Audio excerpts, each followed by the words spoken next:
नमस्कार, मैं कुसुमलता, हिंदी अध्यापिका। आज हम कक्षा 8वीं में वसंत पुस्तक से पाठ 13 जहां पहिया है इसका सारांश पढ़ समझेंगे। इसके लेखक हैं पी साईनाथ। उनका पूरा नाम है पालागम्मी साईनाथ। ये तमिलनाडु के शहर में रहने वाले थे। ये एक पत्रकार है और पत्रकार के नाते ये पत्रकारिता में इन्होंने गरीब मजदूरों, गरीबी, सामाजिक समस्याओं का ही वर्णन किया है ज्यादातर।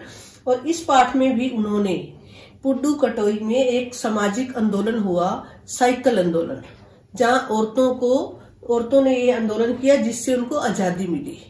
ये आंदोलन पुडुकोट्टई शहर में हुआ। पुडुकोट्टई जो है वो भी तमिलनाडु में ही है। तमिलनाडु की औरतों ने वहां बहुत सामाजिक परंपराओं में औरतें को बहुत जंजीरों में थी, अर्थात उनको बहुत गुलामों की तरह रहना पड़ता था, पुरुषों पर निर्भर थी। लेकिन जब उन्होंने इन जंजीरों से निकलने का एक रास्ता सोचा, उन्होंने वहां साइकिल आंदोलन चलाया। इसीलिए इसका नाम जहां पहिया है भी रखा लेखक ने। पहिए से उन्होंने क्रांति की। लेखक ने कहा है कि जब लेखक वहां पुडुकोट्टई में गए तो वहां की स्थिति देखी तो औरतों में वहां साइकिल चलाने की इच्छा जागृत थी। वे एक दूसरे को साइकिल सिखा रही थी। वहां औरतें, यहाँ जो एक जमीला बीबी है, मुसलमान है, वो पहली औरत थी जिसने साइकिल चलाना सीखा और उन्होंने दूसरों को भी सिखाया। इस तरह औरतों में ऐसी औरतें ज्यादा थी जो नव साक्षर यानी जो नया साइकिल सीखती थी, जो साइकिल चलाने वाली औरतें थी। इनको काफी फायदा हुआ इससे। वो एक जगह से दूसरी जगह जाने में कम समय लगता था, उन्हें बसों की प्रतीक्षा नहीं करनी पड़ती थी और वे एक तरह की आजादी अनुभव करती थी इसमें। पहले तो पुरुषों को बहुत बुरा लगा। उन्होंने औरतों को काफी उन पर कलंकित उनको किया कि अपराधी है ये परिवार का पर एक तरह का कलंक है। लेकिन औरतों ने इस आंदोलन को नहीं छोड़ा और उन्होंने साइकिल को ही अपना एक चिन्ह मान लिया कि इसी के द्वारा ही हमने प्रगति करनी है। तो उन्होंने वो एक कैंप लगाने लगी, शिविर, जिसमें जो औरतें सीख चुकी थी वो दूसरों को साइकिल सीखने में सहयोग देती थी। इस तरह औरतें दूसरी औरतों को भी साइकिल सिखाती थी। इसमें फातिमा और जमीला जो औरतें हैं वो ऐसी औरतें हैं जिन्होंने साइकिल चलाना खुद सीखा और दूसरों को भी सिखाया। इस तरह जो औरतें हैं उनमें एक आजादी की भावना थी। जब लेखक उनसे बात करते हैं तो वो कहती हैं, फातिमा बोलती है कि मेरे पास साइकिल लेने के लिए पैसे नहीं है, मैं एक अध्यापिका हूं, लेकिन मैं रोज पैसे खर्च करके शाम को 1 घंटा साइकिल किराए पर लेकर चलाती हूँ क्योंकि मुझे इससे खुशी मिलती है।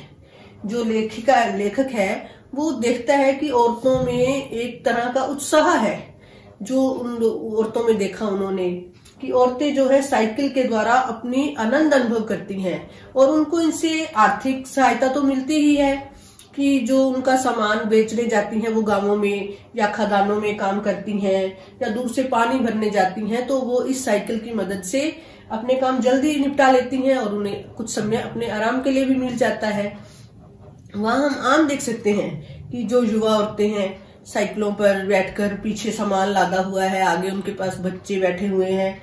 इस तरह का दृश्य आम वहां देखने को मिलता है। लेखक ने कहा है कि जो वहां 1992 में जो महिला दिवस था वहां औरतों ने 15,000 औरतों ने एक शिविर लगाया जिसमें उन्होंने प्रदर्शन किया कि वो साइकिल चलाती हुई दिखाई देती हैं, जिसमें उसके बाद वो दिन ऐसा था कि जिसके बाद वहां एक क्रांति की तरह हो गई और लोगों ने भी इसे स्वीकृत कर लिया। पहले तो लोग उनको पुरुष प्रधान समाज था, उन पर छींटाकशी करते थे, लेकिन बाद में जैसे पुरुषों ने भी उन्हें स्वीकृति दे दी, समाज ने उन्हें स्वीकृति दे दी साइकिल चलाने की, तो औरतें वहां पर बहुत खुश हैं। वहां जो पुरुष थे वो इसका विरोध करते थे, लेकिन साइकिल डीलर थे वो इनके समर्थन में थे। उनके भी ये कारण था कि उनकी साइकिल की बिक्री बहुत बढ़ गई। इससे जो उनके साइकिल थे, लेडीज साइकिल, इतनी उसकी वृद्धि हुई। जब लेखक को वो जानकारी देते हैं तो पहले तो वो जानकारी इस हिसाब से दे रहे हैं कि जैसे कर विभाग का कोई व्यक्ति है तो वे इसको खुलकर नहीं बता रहे और कहते हैं कि उनकी साइकिल में बहुत वृद्धि हुई।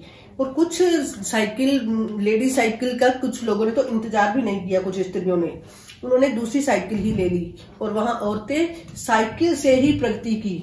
उन्हें जो साइकिल था एक ऐसी उनके लिए एक चिन्ह बन गया जिससे उनको आनंद अनुभव होता, उनकी आर्थिक स्थिति में भी परिवर्तन हुआ और उनके जैसे आनंद अनुभव करती थी, अपने काम भी जल्दी निपटा लेती थी। कई फायदे हुए हैं। लेखक ने कई लोगों से बात की है इसमें, तो लेखक को यह अनुभव होता है कि उसने कभी सोचा ही नहीं था ये कि जो साइकिल है वो ऐसी एक विनम्र सवारी भी बन सकता है। लेकिन जो औरतें हैं उनके लिए तो वे साइकिल चलाना हवाई जहाज चलाने से भी ज्यादा उपलब्धि लग रहा है, क्योंकि इससे ही उनके कई काम हो जाते थे। उनके जो खदानों में थी, आंगनवाड़ी में काम करने वाली अध्यापिकाएं, पत्थरों को तराशने वाली सभी औरतें वहां साइकिल के द्वारा अपनी प्रगति अनुभव कर रही थी। धन्यवाद।